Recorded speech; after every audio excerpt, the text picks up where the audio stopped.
আমার নবীর শান দেখেন। জিবরাইল আলাইহিস সালাম আমার নবীর কদম মুবারকে জিহ্বাটা লাগায়া দিয়েছে। আমার নবী ঘুম থেকে উঠলেন, ওইটা ডাক দিয়ে বলে, জিবরাইল, ও জিবরাইল, তুমি কেন আমার কদমের তলায় জিহ্বাটা লাগাইলা? জিবরাইল আলাইহিস সালাম আল্লাহু আকবার জোরে হবে ডাক দিয়া বলি, ইয়া রাসূলুল্লাহ, নবী গো,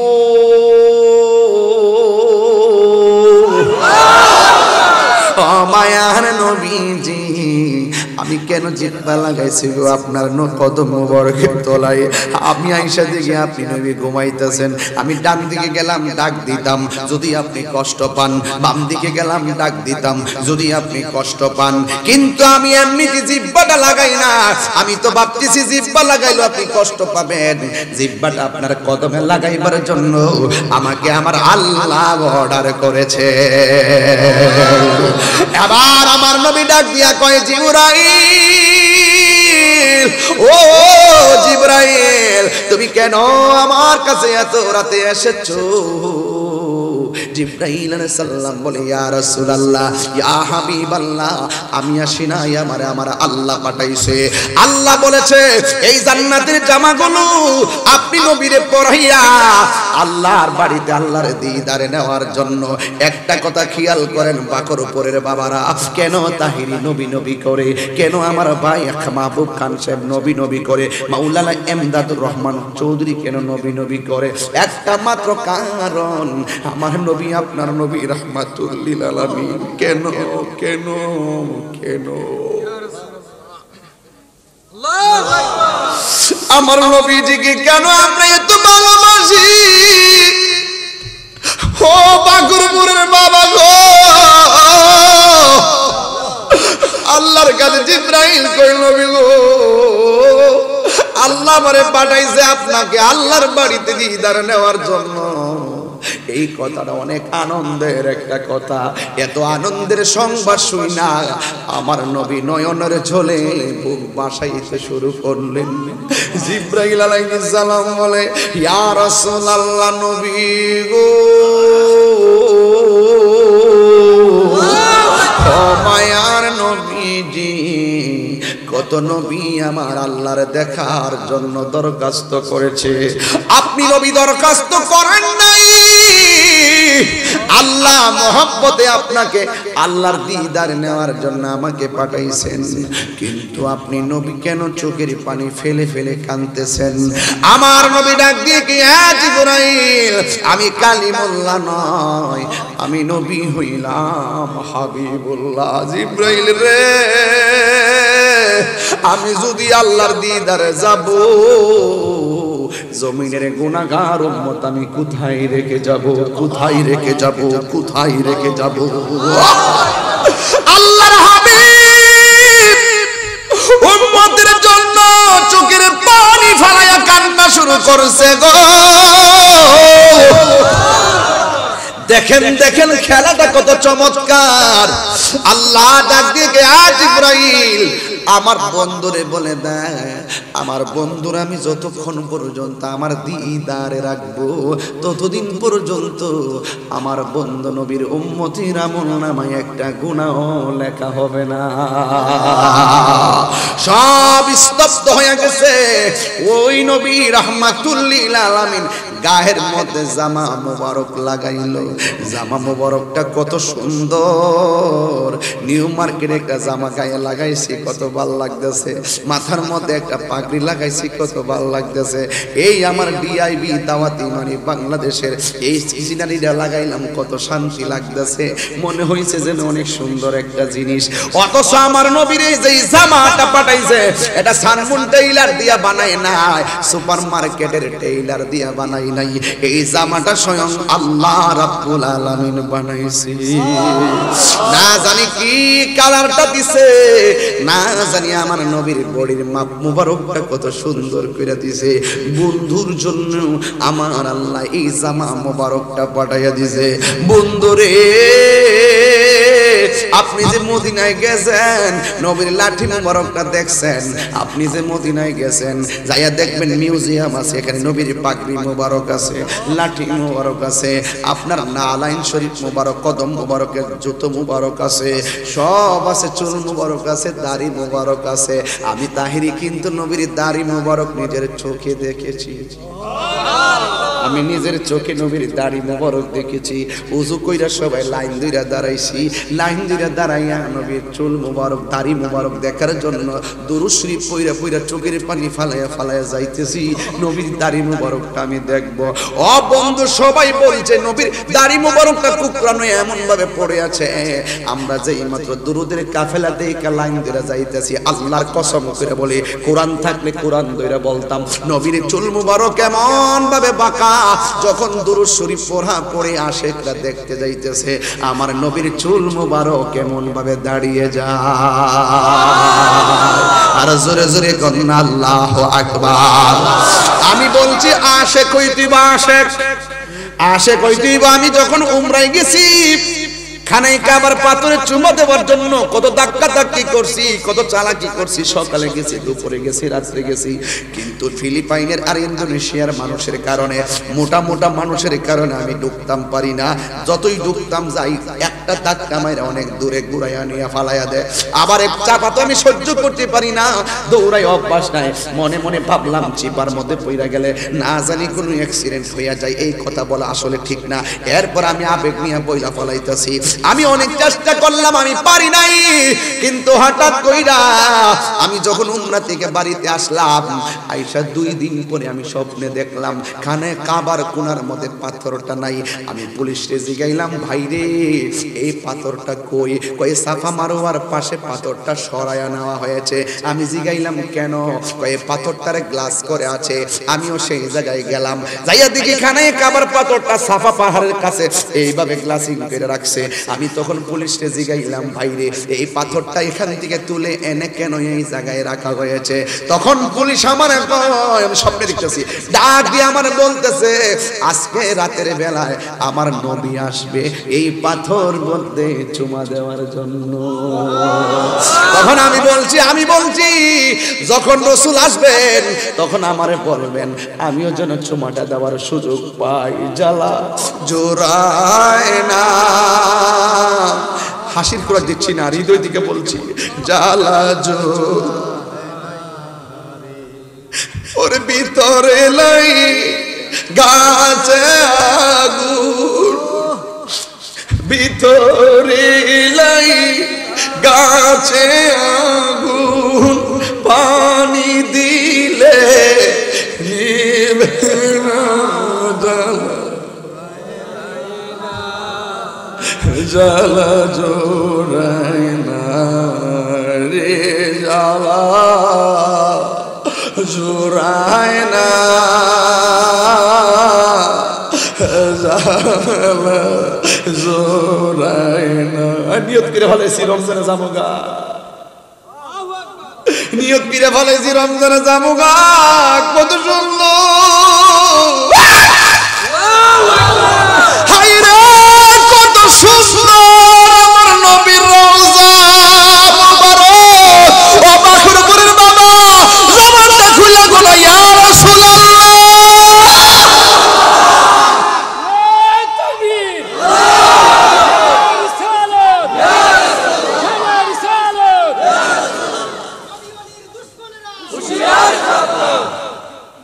তুমি জীবন, তুমি মরণ, আদার ঘরে তুমি আপন, তুমি জীবন, তুমি মরণ, আধার ঘরে তুমি আপন, তুমি মোদের বারের তরি,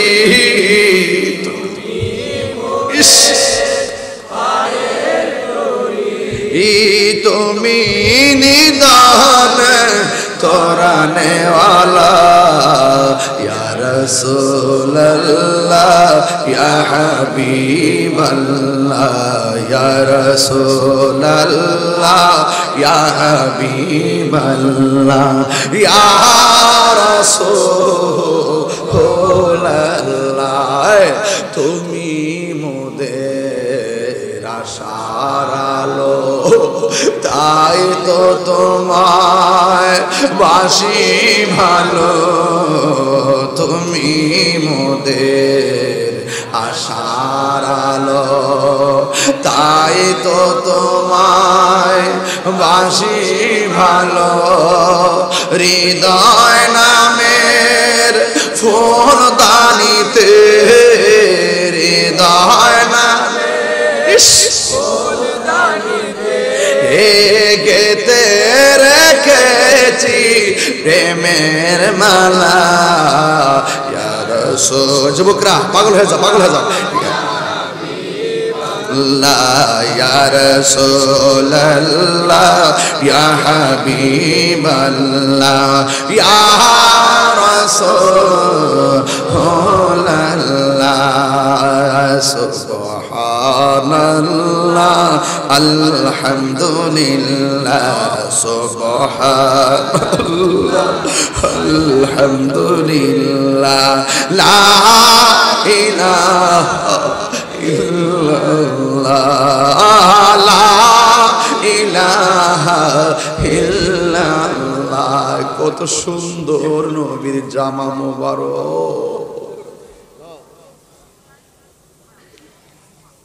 কত সুন্দর নবীর রওজা মোবারক কত সুন্দর নবীর চেহারা মোবারক আয়েশা সিদ্দিকারে বলা হয়েছিল আয়েশা গো তুমি তো নবীর সঙ্গে ঘর সংসার করেছো নবী দেখতে কেমন ছিল জুরি কি সুবহানাল্লাহ বলা যাবে না নবীর চরিত্র কেমন আয়েশা সিদ্দিকা বলেছেন গোটা কোরআন শরীফটাই আমার নবীর চরিত্র কোরআন শরীফে যেমন একটা জের জবর এদিক সেদিক নাই নিঃসন্দেহে বিশ্বাস করা লাগে কিন্তু আমার নবীর জীবন চরিত্রের মধ্যে কোনো কলঙ্কের দাগ নাই কথা বলেন বাবা ঠিক কিনা এই জন্য আমার নবী জামা মুবারক লাগাইয়া রওনা দিছে আসমানের ফেরেশতারা স্বাগত জানাইবার জন্য রেডি নবী রাস্তা দিয়ে যাওয়ার সময় একটা কবর দেখলেন কবর কে লইল আথর লোবান কেহ লইল জল কেহ লইল বড়ই পাতা নয়ন জলে বুক ভাসে রে কান্দে হাই হাই রে সবাই হাই লোকটা কান্দাছে বয়া বয়া বুঝি না কি লেগে কান্দে এই চোখের পানি কবুল হয়ে গেলে মুস্তাফার দিদার হয়ে যাবে মা কান্দে বাবাই কান্দে কান্দে আপন জন কান্দে আকান দিয়া জনম বিদায় সবাই দিবে রে কান্দে হাই হাই রে সবাই হাই হাই রে কেহ লইল আতর লবান কেহ লইল জল কেহ লইল বড়ই পাতার নয়ন জলে বুক বাসে রে কান্দে হাই হাই রে সবাই হাই হাই রে নবী কয় আমি যাওয়ার সময় একটা কবর দেখছি কবর আল্লাহর হাবিব বলে আমি মেরাজে যখন গেছি আল্লাহ আমার অনেক আযাব দেখাইছে গজব দেখাইছে কিন্তু সব চাইতে কঠিন আযাব দেখছি কবরের আযাব কবরের আযাব ও যুবক নবী বলছে কি জানেননি বেনামাজি হইয়া কবরে গেলে তিনটা শাস্তি অবধারিত এক নম্বর কবরটা খাটো হইয়া যাবে এমন ভাবে তোমারে চাপা মারবে হাড্ডি গুলারে গুড়া বানায়া ফালাইব বাড়ির পাশে রাতের বেলা সিল্লি দিলে কত মানুষ তোমারে বাঁচাইবার লাগে দৌড়াইয়া যায় চুর চুর কইয়া ডাক দিলে কত মানুষ দৌড়াইয়া যায় আগুন লাগলে কত মানুষ পানি দেওয়ার লাগে দৌড়াইয়া যায় ও অথচ ঘরের সঙ্গে কবরটা, বেনামাজি হইয়া তুমি কবরে গেছো, ওই কবরের ভিতরে এমন ভাবে মাটি তোমার চাপা মারবো যুবক, হাসতে হাসতে তুমি নামাজ চাইরা দিতেছো, এশার নামাজ চাইরা দিছো, মাগরিব চাইরা দিছো, জোহর চাইরা দিবা, আসর চাইরা দিবা। তুমি কি জানো না একটা একটা করে পয় পয় করে হিসাব দেওয়া লাগবে। কবর যখন তোমার মাটি এমন ভাবে চাপা মারবে, হাড্ডিগুলা গুড়া বানাইবো। নবী বলে কবরবাসীরা এমন জোরে একটা চিৎকার মারবো, এই কান্নার আওয়াজ যদি দুনিয়ার কোন মানুষের কানের মধ্যে লাগতো, ওই মানুষটার কানের পর্দা ফাইটা রক্তকরণ হইয়া মারা যাইত। 2 নম্বর কবরের ভিতর জাহান্নামের আগুন দিয়ে দেওয়া হবে। আমার নবী বলে আমি যাওয়ার সময় একটা কবর দেখলাম, এই কবরটা একজন পয়গাম্বরের কবর, যার নাম হলো হযরতে মূসা কালিমুল্লাহ। আমি দেখলাম মূসা নবীর রওজা মুবারকটা দেখা যায়। আমার নবী বলে আমি মেরাজে যাওয়ার সময় তাকায় দেখলাম মূসা নবী কবরের ভিতরে শুয়া না, বইসা না, দাঁড়ায়া দাঁড়ায়া নামাজ পড়তেছে। এখন আপনারা বাখরপুরের মানুষের ঈমানটা তাজা করেন। এখন আপনারা বলুন মূসা নবী কবরে জিন্দা না মরা? তাইলে মূসা নবী যদি জিন্দা হয়, আমার নবী কি মরা না জিন্দা? এ আব্বুরে কি দিয়া ওয়াজ বুঝাইতাম, মূসা নবী রওজা মুবারকে জিন্দা, কিন্তু আমার আল্লাহ ইব্রাহিম নবীর পাশ দিয়ে আমার নবীর রুট ম্যাপটা বানাই নাই। আমি যে ব্রাহ্মণবাড়িয়ার দিকে আসছি, একটা রুট ম্যাপ আছে সিলেটের দিকে, এই রুট ম্যাপটা দিয়ে হাতের বামে ঢুকছি অলিপুর সিটি গেট দিয়ে, এরপর আবার এসব বামে ঢুকলাম। যদি আমি নরসিংদীর দিকে যাইতাম, বাখরপুর বিচারা পাইতাম নি। তাইলে দেখেন আল্লাহ নবীর রুট ম্যাপটা মূসা নবীর রওজা মুবারকের দিক দিয়ে কেন বানাইলেন, ইব্রাহিম নবীর দিক দিয়ে রুট ম্যাপটা কেন বানাইলেন না, জাকারিয়া নবীর দিক দিয়ে কেন বানাইলেন না? কত নবী দুনিয়া থেকে বিদায় হইছে, অন্য কোন নবীর উপর রওজার উপর দিয়া আমার নবীর মেরাজের রুট ম্যাপটা বানাই নাই। মূসা নবীর রওজার ভিতর দিয়া উপর দিয়া কেন বানাইছেন? এর একটা মাত্র কারণ, মূসা নবী আল্লাহরে বারবার যায় বলতো রাব্বি আরনি, প্রভু দেখা দাও। আল্লাহ বলে লান তারানি ফি তাকিদ ওয়ালান্দার ফিল মুস্তাকবিল মারুফ, কখনোই তুমি আমারে দেখতে পারবে না, ও তুমি আমারে কখনোই দেখতে পারবে না। মূসা নবীর রওজার উপর দিয়া নবীরে তাকায়া, নবীরে নিচে একটাই কারণ, মূসা নবী যখন দেখতে চাইছে 70,000 নূরের পর্দার ভিতর থেকে যাররা পরিমাণ নূরের ঝিলিক যখন মারছে, মূসা নবী চিৎপটাং হয়ে পড়ে গেছে, বেহুশ হয়ে গেছে, তোর পাহাড়টা আলোয় হয়ে গেছে। কিন্তু আমার নবী, আপনার নবীরে মূসা নবী রওজার দিক দিয়ে নেওয়ার একটাই কারণ, আল্লাহ বুঝাইতেছে মূসা রে দেখ কালিমুল্লাহ কারে কয়, আর হাবিবুল্লাহ কারে কয়। আল্লাহু আকবার, আল্লাহু আকবার। আমি কিভাবে এটা বুঝাবো, আমার ভাষা নাই, আমার ভাষা নাই। আমি একবার বলছি, আমি অনেক ভিতরে ঢুকছি, কিন্তু বুঝার জন্য বলছি। আমি কিন্তু পাতলা কথা বলছি না, একদম ভিতরে কথা বলছি। আমার নবীর মূসা নবীর বরাবরটা নিছে একটাই কারণ, এ মূসা নবী দেখ দেখ দেখ আমি আল্লাহ কারে হাবিব বানাইছি। মূসা চায়া দেখো আমার বন্ধু আমার দিদারে আসতেছে। মূসা নবীর বরাবর দিয়া আমার নবীর রওনা হয়ে গেছেন। রওনা হয়ে যাওয়ার পরে আরেক এক যাইতে যাইতে যাইতে যাইতে একটা মসজিদের মধ্যে গেছে, যেই মসজিদের নাম হলো মসজিদ আকসা। জুরে কি সুবহানাল্লাহ বলা যাবে না? সুবহানাল্লাযী আসরা বিআবদিহি লাইলান মিনাল মসজিদিল হারাম, মসজিদিল হারাম ইলাল মসজিদিল আকসা। আল্লাহু আকবার বলবেন না? আমার নবী মসজিদে হারাম থেকে মসজিদ আকসায় গিয়েছে। এখন একটা প্রশ্ন করি, বলুন তো দেখি, এই যুবক আপনি দাঁড়ান, নবী যে মসজিদে গেছে মসজিদের নাম কি? মসজিদে আকসা। এই মসজিদটা কোন দেশে আছে? এই বুঝছেন নি, ওয়াজ কই ধরছি বুঝার জন্য বলছি, আমরা ইতিহাস জানি না।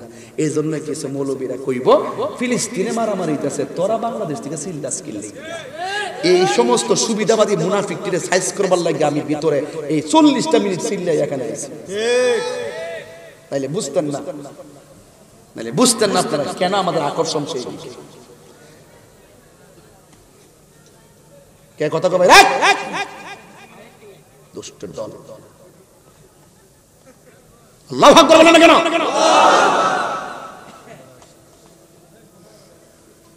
আমার নবী ঘর থেকে বের হয়ে মসজিদ আকসার মধ্যে গিয়েছে। কোরআনের ভিতরে মসজিদ আকসার কথা আল্লাহ উল্লেখ করে দিয়েছেন, মারহাবা কোন। এই মসজিদ আকসার দিকে আমরা ফিরে নামাজ পড়তাম, এখন আমাদের কাবা হয়ে গেছে, এখানে কাবার দিকে ফিরে নামাজ পড়ি। কিন্তু আমরা প্রথম কেবলা ছিল মসজিদ আকসা, ফিলিস্তিনের মসজিদের দিকে ফিরা আমরা নামাজ পড়তাম। তাইলে যেই মসজিদটা মুসলমানদের প্রথম কেবলা ছিল, এই কেবলার দাম বাংলার মুসলমানদের কাছে কম না বেশি? আর জোরে কেন, কম না বেশি? ওয়াজ শুরু হয়ে গেল। আমার নবী মসজিদ আকসার মধ্যে গেলে আল্লাহ বলছেন, সুবহানাল্লাযী আসরা বিআবদিহি লাইলান মিনাল মাসজিদিল হারামি ইলাল মাসজিদিল আকসা। ওই ফিলিস্তিনের মধ্যে যে মসজিদ আকসা, আমার নবী মক্কা থেকে বের হইয়া ওই মসজিদ আকসার মধ্যে আমার নবী গিয়েছেন।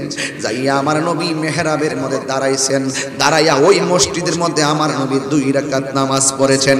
এখন হাদিস শরীফে এসেছে, যেই ব্যক্তি মসজিদ আকসার মধ্যে যায় 2 রাকাত নামাজ পড়ে, তার আমলনামায় 25,000 রাকাতের সওয়াব দিয়া দেয়।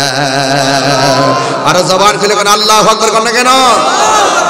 এই জন্য আমার যুবক ভাইয়েরা গভীর মনোযোগ, আমার নবী ওই মসজিদ আকসার মধ্যে গিয়েছে। মসজিদ আকসার মধ্যে যাই আমার নবী 2 রাকাত নামাজ পড়েছেন। ওই 2 রাকাত নামাজের ইমামতি আমার নবী করেছেন। আর আমার নবীর পিছনে 1,24,000 পয়গম্বর মুক্তাদি হয়ে নামাজ আদায় করেছেন। যে এই মসজিদের ভিতরে আমার নবী নামাজ পড়েছেন, ওই ফিলিস্তিনের মসজিদকে যারা ধ্বংস করতে চায় তাদের হাত ভেঙে দেওয়ার দরকার আছে না? না, এই তো ওয়াজ বুঝে গেছেন কিন্তু মাশাআল্লাহ।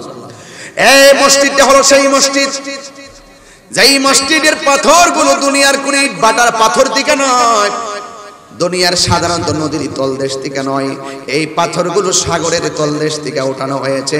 কোনো ক্যারেন দিয়ে ওঠানো হয় নাই, কোনো মানুষ দিয়ে ওঠানো হয় নাই, কোনো ধরনের মেশিন দিয়ে ওঠানো হয় নাই। সমুদ্রের তলদেশ থেকে জিনের মাধ্যমে এই পাথরগুলো ওঠানো হয়েছে ওই মসজিদটা বানানোর জন্য। এই মসজিদটার মধ্যে যেই পাথরগুলো তোলা হয়েছে, প্রত্যেকটা পাথরের ভিতরে সূরা ইয়াসিন লেখা ছিল। আরে বাপ রে বাপ, কত গভীর কথা! ওই পাথরের মধ্যে সূরা ইয়াসিন লেখা ছিল। ওই ফিলিস্তিন দেশটা এমন দেশ, যেই দেশের মধ্যে অনেক নবীগণ এসেছেন, অনেক নবীগণ হিজরত করে ফিলিস্তিনকে বাছাই করতেন। কিন্তু ওই মসজিদে আকসার পাশাপাশি অনেক নবীগণের রওজা মুবারকও আছে। এই ফিলিস্তিনি মুসলমানরা স্বাধীন রাষ্ট্র, এই স্বাধীন রাষ্ট্রের ভিতরে একদল ইহুদি আসছিলেন 1947 সালে। আয়েশা বলছিলেন, আমার দেশে জায়গা নাই, দয়া কইরা আমরা একটু আপনার দেশে জায়গা করে দেন। এবার যেমন ভাবে মাননীয় প্রধানমন্ত্রী রোহিঙ্গারে মায়া কইরা জায়গা দিছে, এমন ভাবে ফিলিস্তিনরাও মায়া কইরা ইহুদিরা জায়গা দিয়েছিল। কথা কোন ঠিক কিনা? এই ইহুদি মাত্র 57 জন, এই 57 জন এই জায়গার মধ্যে এসে আশ্রয় নিছে। হিটলার ছিল, হিটলার, এই হিটলারের সব ইহুদিরা যে সন্ত্রাস এবং দাঙ্গাবাজ চুর পাটপার, এটা হিটলারে অনুভব কইরা দেখছেন। যত ধরনের দল আছে সব চাইতে সন্ত্রাসী হলে ইহুদি।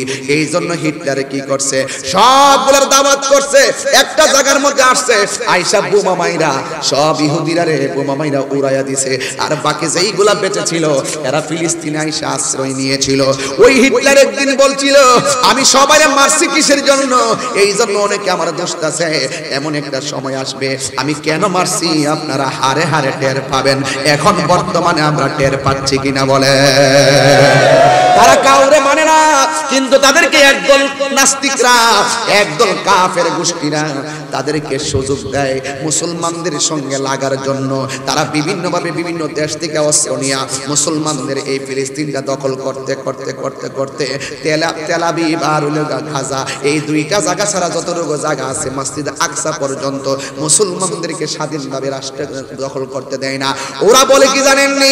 ওরা বলে আমাদের ধর্মে লেখা আছে এই জায়গা আমাদের, এইভাবে চাপাইয়া দিয়া মুসলমানদেরকে মারতে মারতে উচ্ছেদ করে দিয়া ছোট্ট দুইটা জায়গা আছে, একটা জায়গা হলো গাজা, গাজাটারে বাউন্ডারি করে আটকায় রাখছে, এই জায়গার ভিতরে অন্য কাউকে ঢুকতে দেয় না। যখন হামাসে কয়েকদিন আগে ওই ইসরায়েল বোমা বর্ষণ করেছে, হামাসের সাথে তো পারে না, ওরা গাজার মধ্যে মুসলমানদের কাছে কোনো অস্ত্র নাই, মানুষের যাওয়ার কোনো সুযোগ নাই, বাউন্ডারি কইরা ফেলায় রাখছে অনেক মুসলমানদেরকে। ওই দিন দেখলাম 16 লক্ষ মুসলমানকে ওখানে বন্দি করছে, পানি নিতে দেয় না, খাবার নিতে দেয় না, ওষুধ নিতে দেয় না। যখন হামাস এই দিকটা ইসরায়েলে বোমা মারে আর ইসরায়েলে ওই দিকটা গাজায় বোমা মারে, মাইরা ওই দিন হসপিটালের ভিতরে 500 জনকে তারা বোমা মাইরা ফালাইছে, ডাক্তার সহকারে মাইরা ফালাইছে। এইভাবে মুসলমানদের উপরে যখন স্টিম রোলার চালায়, দেখেন ওই কাফের ইহুদিদের পিছনে আমেরিকার সমর্থন দিছে, ফ্রান্সের সমর্থন দিছে, অনেক রাষ্ট্র সমর্থন দিয়েছে, আর মুসলমানদেরকেও 57টা মুসলমান রাষ্ট্র কিন্তু সমর্থন দিছে। দিলে কি তা হইব? কোনো কাজ হইব না, কারণ আমরা মুসলমান খাইবার পাগল। একটা রাশিয়ার ডরে আমেরিকা কথা কয় না, একটা দেশ, একটা কোরিয়ার ডরে আমেরিকা কথা কয় না, একটা দেশ, একটা চীনের ডরে আমেরিকা কথা কয় না। কেন কথা বলে না? অস্ত্রের ডরে। দেশ করে একটা না, আর 57টা মুসলমান হুঙ্কার দেয়, হে হুনিও না। যতই ফিলিস্তিনের সমর্থন দেয়, ততই ইসরায়েল গাজার মধ্যে বোমা মাইরা মুসলমানকে উড়াই দেয়। কেন জানেন? আমরা ফেডের দিকে মনোযোগ দিছি, আর ওই রাশিয়া, চীন, কোরিয়া এরা অস্ত্রের দিকে মনোযোগ দিছে, এরা সামরিকভাবে শক্তি অর্জন করছে।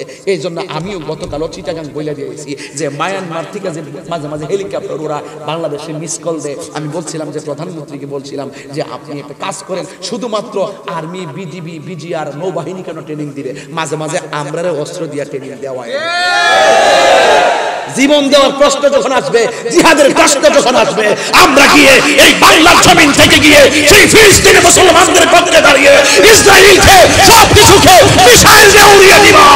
ওরে ঠিক কি না বলে?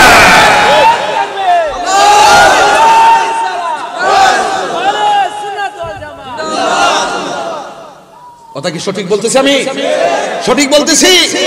এই জন্য প্রধানমন্ত্রীকে বলছি, আপনি কর্ণফুলীর টানেল উদ্বোধন করেছেন আজকে, আপনি পদ্মা সেতু করেছেন, আপনি মেট্রো রেল করেছেন, আপনি ফ্লাইওভার করেছেন, অনেক কথা করছেন, অনেক রাস্তা করছেন, বেশ ভালো কথা। কিন্তু মনে রাখবেন, এই বাংলাদেশের প্রতি বিভিন্ন দেশের কুনজর পড়েছে। বাংলাদেশের যে আভিজাত্য, এটিকে নষ্ট করার জন্য। এই জন্য মাঝে মাঝে দেখছেন না, বাংলাদেশের এই কোণা দখল করার জন্য কেউ চিঠি পাঠা, ওই কোণায় দখল করার জন্য চিঠি পাঠা, ওই কোণায় ঘাঁটি করার জন্য চিঠি পাঠা। এইগুলা ভালো লক্ষণ নয়। শুধু ভৌগোলিক দিক দিয়ে আমরা একটা ভালো অবস্থানে আছি দেখা, আর কূটনৈতিক ভাবে আমরা চীন এবং ভারতের সাথে একটা সুসম্পর্ক আছে দেখা তারা আমাদেরকে কিছু বলার সুযোগ পায় না। কারণ কিসের জন্য? আমরা রাষ্ট্র কিভাবে চালাইতে হয় সেই রাষ্ট্রনীতি আমরা পড়েছি। কি বুঝলেন?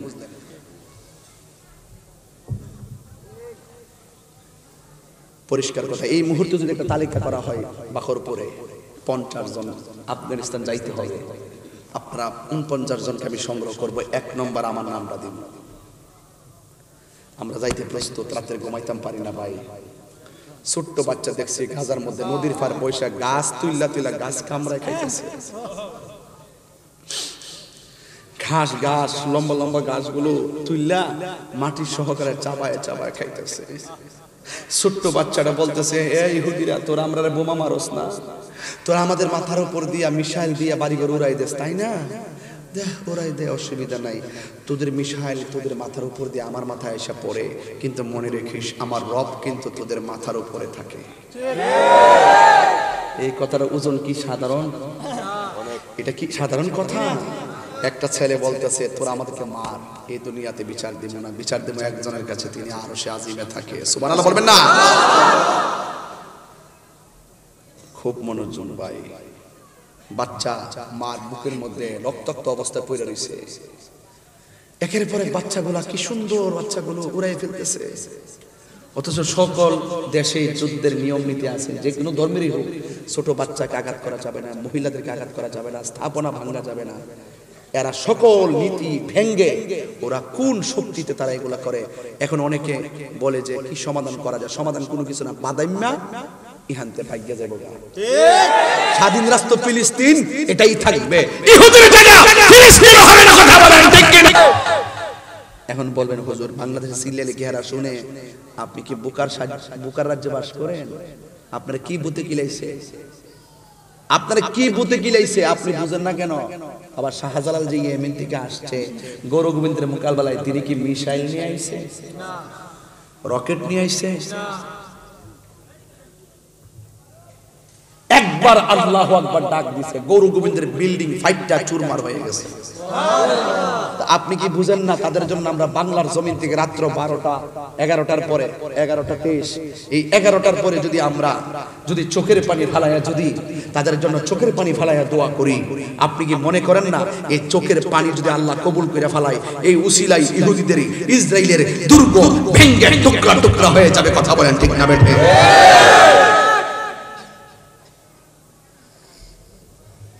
আমার ভাইরা, আমার পায়ে হাত রেখে বলছি, এই যে দেখেন আমি কয়েকদিন আগেও আমি কিন্তু একটা গজলও লিখেছি, আমার মনের কথা গজলও বলেছি, একটা মনের কথা। মুসলিম বিশ্ব জাগো জাগো শোনো ফিলিস্তিনিদের চিৎকার, সময় এসেছে গড়ে দাঁড়াবার প্রাণের দাবি আল আকসার, ঠিক কিনা? মুসলিম বিশ্ব জাগো জাগো শোনো ফিলিস্তিনিদের চিৎকার, সময় এসেছে গড়ে দাঁড়াবার প্রাণের দাবি আল আকসা। আকসায় আমাদের চেতনা, আকসা কেড়ে নিতে দিব না, আকসায় আমাদের চেতনা, আকসা কেড়ে নিতে দিব না। দাও জোরে দাও ইমানি হুঙ্কার, প্রাণের দাবি আল আকসা। মুসলিম বিশ্ব জাগো জাগো শোনো ফিলিস্তিনিদের চিৎকার, সময় এসেছে ঘুরে দাঁড়াবার প্রাণের দাবি আল আকসা, ঠিক কিনা? মাথার উপরে উড়ছে শকুন, ঘিরে রেখেছে নয়া ফেরাউন, মাথার উপরে উড়ছে শকুন, ঘিরে রেখেছে নয়া ফেরাউন। ইমানি চেতনাই সামনে আগাও, তাকবীর ধ্বনিতে রুখে দাঁড়াও, ইমানি চেতনাই সামনে আগাও, তাকবীর ধ্বনিতে রুখে দাঁড়াও। জাগো জাগো জাগো আবার প্রাণের দাবি আল আকসার, জাগো জাগো আবার প্রাণের দাবি আল আকসার। মুসলিম বিশ্ব জাগো জাগো শোনো ফিলিস্তিনিদের চিৎকার, সময় এসেছে গড়ে দাঁড়াবার প্রাণের দাবি আল আকসার, ঠিক কিনা? মুসলিম আমরা অভিন্ন জাতি, তামান্না দু চোখে শহীদি, হিংস্র বড় বড় মানবতা বিরোধী, হটাও শয়তান ইহুদি। মুসলিম আমরা অভিন্ন জাতি, তামান্না দু চোখে শহীদি, হিংস্র বড় বড় মানবতা বিরোধী, হটাও শয়তান ইহুদি। জাগো মুসলিম আবার প্রাণের দাবি আল আকসার, ঠিক কি না বলো? মুসলিম বিশ্ব জাগো জাগো শোনো ফিলিস্তিনিদের চিৎকার, সময় এসেছে ঘুরে দাঁড়াবার প্রাণের দাবি আল আকসার। মুসলিম বিশ্ব জাগো জাগো শোনো ফিলিস্তিনিদের চিৎকার, সময় এসেছে ঘুরে দাঁড়াবার প্রাণের দাবি আল আকসার। আর কত ঘুমিয়ে থাকবে তুমি, জ্বলছে পুড়ছে ফিলিস্তিনিদের জন্মভূমি, ঠিক কিনা বলেন? আর কত ঘুমিয়ে থাকবে তুমি, জ্বলছে পুড়ছে ফিলিস্তিনিদের জন্মভূমি। বদলা নিব এবার জালিমের দুর্গ করে ছারখার, বদলা নিব এবার জালিমের দুর্গ করে ছারখার, ঠিক কিনা? মুসলিম বিশ্ব জাগো জাগো শোনো ফিলিস্তিনিদের চিৎকার, সময় এসেছে রুখে দাঁড়াবার প্রাণের দাবি আল আকসার। মুসলিম বিশ্ব জাগো জাগো শোনো ফিলিস্তিনিদের চিৎকার, সময় এসেছে ঘুরে দাঁড়াবার প্রাণের দাবি আল আকসা। আকসায় আমাদের চেতনা, আকসা কেড়ে নিতে দিব না, ঠিক কিনা? আপনারা মনে করবেন না এই মসজিদ আকসা শুধুমাত্র ফিলিস্তিনের মসজিদ আকসা, এই কিবলা শুধুমাত্র ফিলিস্তিনের একা নয়, এই কিবলা হলো সারা বিশ্বের মুসলমানদের কিবলা। রক্ত যদি দিতে হয়, সংগ্রাম যদি করতে হয়, জীবন যদি দিতে হয়, এই মসজিদ আকসাকে রক্ষা করার জন্য ফিলিস্তিনের মতো আমরা জীবন দেব। হাত তুলে বলেন ঠিক কিনা বলেন?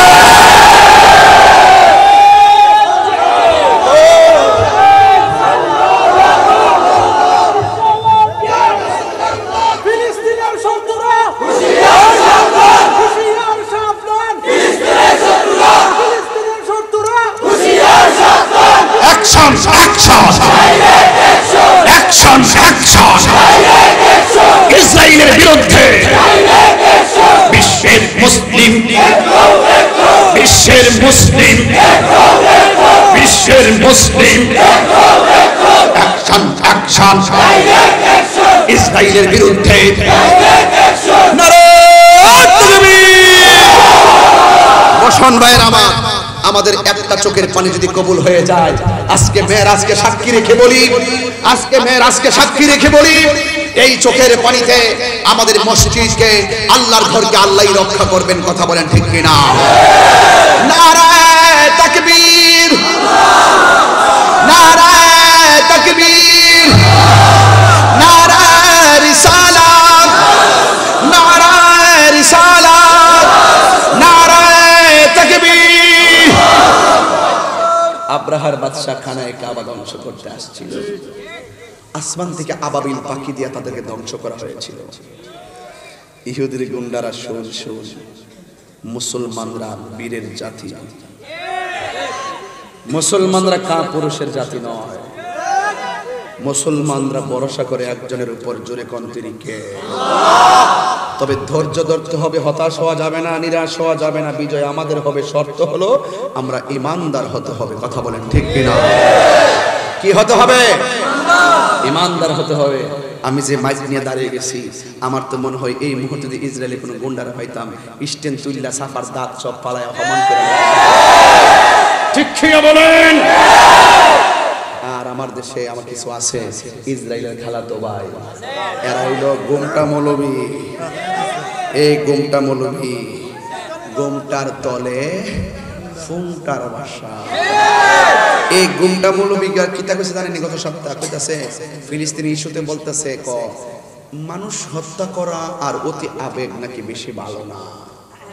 হ্যাঁ কয় কি রোহিঙ্গা 1947 সাল থেকে মুসলমানরা মারতে মারতে পুরো দেশটা দখল করে ফেলাইছে। শেষ পর্যন্ত মুসলমানদের পিঠটা দেয়ালে ঠিকটা গেছে গা, মুসলমানরা প্রতিরোধ করছে। কথা কর ঠিক না বেঠিক? আমার দেশে আইসা উইরে আইসা জুইরা বইসা বাদের মারে জায়গা দিলাম মায়া কইরা হে গড়তে বাইরে, আমরা গড়তে বাইরে। ওই মুসলমানদের ঘর দখল করছে, বিল্ডিং। মুসলমানরা ঘরে যায় আর এরা বুলেট দিয়া দিয়া এদেরকে বই দেখা বার করে দেয়। হুট করে একটা ঘোষণা করে এই জায়গাটা কালকে আমরা দখল করবো। এরা ডরে, অস্ত্রের ডরে এই জায়গা সাইডে জায়গা, এই জায়গাগুলো দখল করছে। করতে করতে করতে করতে মাত্র কয়েকটা জায়গা তেল আবিব আর গাজা আর ওই মসজিদ আকসা থাকলো। এইরা নাম কস্তা আছে, এটার ভিতরে এরা ঘোরাফেরা করে। এই জায়গাটা তারা দখল করে রাখছে। তো সবই তো নিয়ে গেল, আমরা আছি কিতা? তো আমরা ঘর, আমরা সিএস, আমরা বিএস, আমরা খতিয়ান, আমরা খাজনা, আমরা দলিল, আমরা দখল ছিল আমরা। এই বাদাইমার ফুতে হে নদী দিয়া বাইশাইয়া আমরা একটু জায়গা দেন কইয়া ঢুকছিন 57 জন। ওখান পুরা দেশটা দখল করে রয়েছে, পুরা মুসলমানরে মাইরা ফেলাইতেছে। মসজিদ আকসার মধ্যে পুরা পাখির মতন গুলি করে মুসলমান মারতেছে।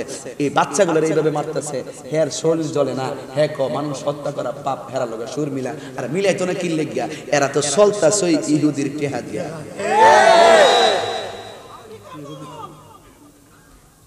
রাগ করছেন আমার সাথে? রাগ করলে করবেন, আমার আল্লাহ খুশি হবে আমার প্রতি, কারণ আমি হক কথা বলতেছি। তাহলে ওয়াজটা কি আমি জায়গা মতো ধরছি না মনে করেন? আমি হুট করে গেছি নাকি প্রসঙ্গক্রমে গেছি? কি লাইন মিলছি নি? একদিকে শান, আরেকদিকে বর্তমানে মুসলিমদের করুন প্রেক্ষাপট কিছু কথা। আপনার ঘুম আসে কিভাবে? কিভাবে আপনার ঘুম আসে? ঘুম তো আসার কথা না রে ভাই। আল্লাহকে একটু বলবো, আল্লাহ আল্লাহুম্মা মাহফাজিল মাসজিদাল আকসা, আল্লাহুম্মা মাহফাজিল মুসলিমিন আল ফিলিস্তিন। হে আল্লাহ, ফিলিস্তিনি মুসলমানদেরকে আপনি হেফাজত করুন। আল্লাহ মসজিদ আকসাকে হেফাজত করুন। কথা বলেন ঠিক না বেঠিক? তাহলে আপনারা কি ইসরায়েলের পক্ষে না ফিলিস্তিনের পক্ষে? বিশ্বাস না? হাত তুলেন, দেখেন কোনটা নামায় রাখছে। যেটা নামায় রাখছে অনেক দূরে হাত সোজা করেন, হাত সোজা করেন, হাত সোজা করেন, হাত সোজা করেন। নারে এই নীল, এই তোর ওষুধ কি লেগে? এই সমস্যা কিন্তু। নারে তাকবীর, নারে রিসালাত, আহলুস সুন্নাত ওয়াল জামাত। কষ্ট পাইছেন? রাগ করছেন আমার সাথে? যাক, 57টা মুসলমান দেশের এখন করণীয় কি? ঐক্য দরকার আর সামরিক দিকটা শক্তিশালী হওয়া দরকার। অস্ত্র জোগাড় করতে হবে। এখন যুদ্ধ হবে, কিন্তু যে কোনো মুহূর্তে আমাদেরকে প্রস্তুতি নিয়ে রাখতে হবে। কথা বলেন ঠিক কিনা বলেন? তো এখন যে বাংলাদেশের যে দালালগুলা যে উল্টাপাল্টা বলে, এরাও তো এই দালাল, এরা ব্যাপারও তো চিন্তা করা দরকার। মাননীয় প্রধানমন্ত্রীকে বলবো এদেরকে শনাক্ত করুন, যারা যারা মুসলমানদের দুর্দিনে শত্রুদেরকে উস্কিয়ে দেয়। কথা বলেন ঠিক কি না? এটাই তো ফাইনাল কথা নাকি?